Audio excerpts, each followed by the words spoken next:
back to the program. We now focus on Bangkok. Now, City Hall yesterday issued an announcement for the evacuation of the whole of Bangkok district because of rising water levels in the waterways in western Bangkok. Now, Bangkok Governor Momratchawol Sukumpan Baripat said that levels in Klong Tawi Watana and Klong Mahasawat canals were high and in the district and rose rapidly about 20 centimeters on average yesterday.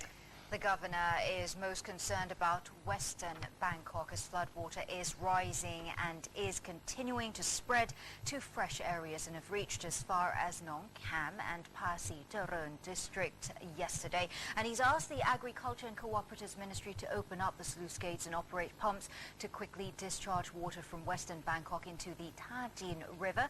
Fingers crossed that works according to plan. And as of yesterday, the Bangkok Metropolitan Administration has declared a total of 8 districts as evacuation areas. They include Don Mueang, Sai Mai Bang, Platawi, Watana, Laksi, Taling Chan, Bang Khen, as well as Bang Khae. Right. Meanwhile, Dr. Seri Suparatit, an expert of the natural disasters at Rangsit University, advised the government to prepare for alternative routes of transportation and logistics to the south because Ramatu Road is expected to be flooded within 3 days.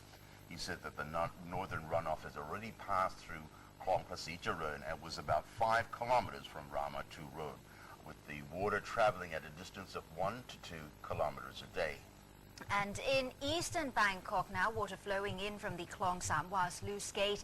That's raised water levels in flooded areas of Nong Dok in Minburi as well as the Klong Samwa district areas. Some areas were under 1.5 meters of water. And in the middle zone of the capital, floodwater flowing from northern Bangkok has forced the closure of Pohon Yotin Road in front of major Ratchayotin Cineplex yesterday, spreading to Ratchada Pisek Road in front of the criminal court. The water level is rising still, and now some areas on Ratchada Pisek Road is impassable by small cars. Right. Meanwhile, the northern runoff from Vipavadi Rangsit Field and the Klong Rangsit 2, that's still surging towards Don Mueang, Laksi, Bang Khen and Chatuchak districts, and it's expected to hit the intersection of Lat Prao today. Now, there are spots along Klong Prem Pachakon, Klong Bang Khen, Klong Bang Su, and Klong Lat Prao canals, which are overflowing. And the Prime Minister has extended a helping hand to the flood victims. Yesterday, Kun Yingluck and some cabinet ministers visited the victims in Don Mueang district in the morning to distribute relief items, including food, medicine, and effective microorganism balls. And over 8,000 people turned up to receive the donations from the Prime Minister, but supplies ran out. Many were disappointed and went home empty-handed. But the Prime Minister's urged them all to be patient. Right, although she's urged them to be patient, the Thai newspapers probably have not. Now, since the Klong Sabwa controversy broke out, political analysts from different Thai newspapers have once again raised the question of Prime Minister Yingluck's ability and her leadership. Now, Thai Rak political analysis said the issue of the protesters destroying the dikes stemmed from the lack of coordination by the government.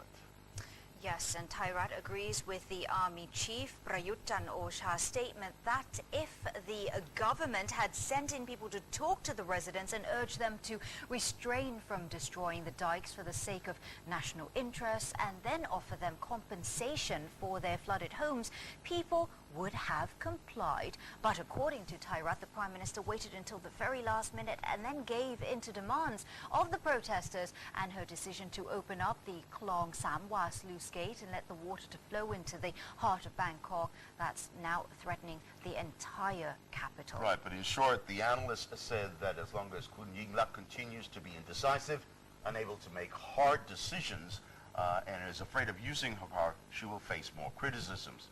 The analyst advised that the Prime Minister control her cabinet members, let them know who's in charge, and try to put the right man on the right job, and not succumb to pressure and politics within the government. If she did this, she would be just fine. Now, a message to the Prime Minister from Thairat. They're saying there that the Prime Minister needs to know that when the flood receives, the blame will be on her and on the government's incompetency on handling the flood crisis. So that will fall on her alone. Therefore, she needs to step up, take control, be before it's too late, or is it too late already? Well, it's never too late, but Matichon, for example, said that people who voted for her believes that she is a clone of her brother, former Prime Minister Thaksin Shinawatra. At least that's what's claimed. However, the newspaper said that Kun Yingluck is not like her brother at all. Matichon said that Kun Thaksin made sure that he had control of his government during the tsunami crisis in 2005, that he could work effectively, took control of the situation, but Prime Minister Yingluck is just the opposite. Matichon said the Prime Minister has the power. All she needs to do is make sure she uses it with conscience and vision. From Matichon to Daily News, writers there believe that Thaksin coming out to say that he has been giving advice to his sister is proof that the Prime Minister, Yingluck's popularity is declining. Now, Daily News said that the Prime Minister is wearing a Thaksin brand life vest to keep afloat. But once the water wipes the brand off the vest, she would be in risk, or at risk rather, of drowning in the floodwater along with the capital. Now, just to be fair, despite all these criticisms and comments, the Prime Minister said yesterday, on Wednesday also, rejected claims that she is weak, indecisive in handling the flood situation or problems. She said, and we quote, "I can assure you that I am not ignorant, indifferent, or indecisive in solving problems. The problems concerns not just the people, but also technical issues." She also denied that she's been taking advice from her brother. Well, it is a major problem here and lots of issues regarding this, lots of details There's a lot to take of care details, of. but in the meantime, the Defense Minister has urged everybody to support the Prime Minister. Yes. That's all we have for today. Have a safe and good weekend. Stay dry, be alert, monitor the situation, and we'll be back with an update on Monday. Have a good weekend. Sawadee krap.